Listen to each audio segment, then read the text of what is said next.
an announcement by the Equalities, Human Rights and Civil Justice Committee on inquiry into the human rights of asylum seekers in Scotland, and I call on CoCab Stewart, convener of the committee, to make the announcement.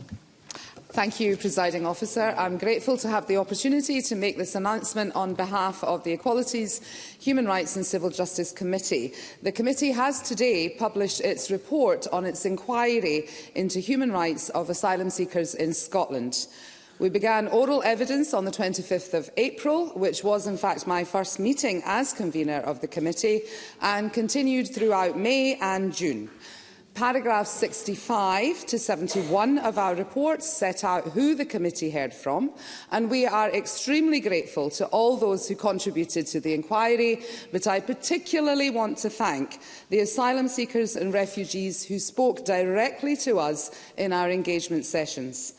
It was essential to me that we heard the lived experience, which was often traumatic, in order that we as a committee understood clearly the significant challenges that face asylum seekers and refugees.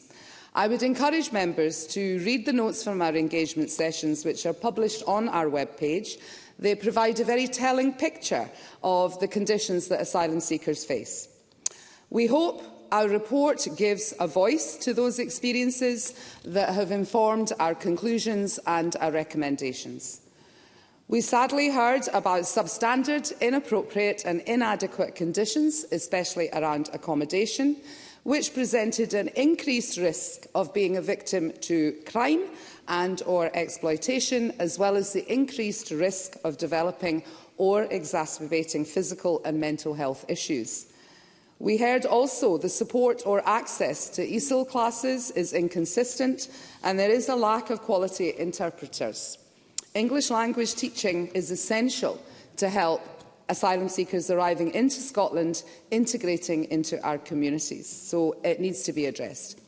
There is also a significant reliance on the third sector, as asylum seekers therefore rely on them for clothing, accessing transportation, education, medical, community, religious and cultural facilities. On concessionary travel, I know that the convener of the Citizens' Participation and Public Petitions Committee has raised this with the First Minister directly. I also note that Paul Sweeney's members' debate later on this week, which I look forward to contributing in an individual capacity.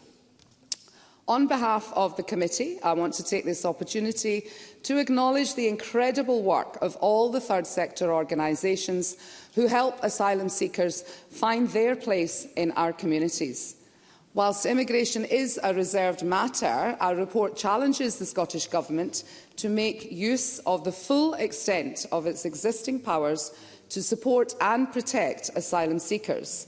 Amongst our recommendations, we challenge the Scottish Government to ensure that the third sector can benefit from improved resourcing, honour its commitment to maintain and enhance the well-being of children in local authorities, maintain and enhance the anti-trafficking protections, and ensure that asylum seekers understand their rights by providing them with accessible education and information.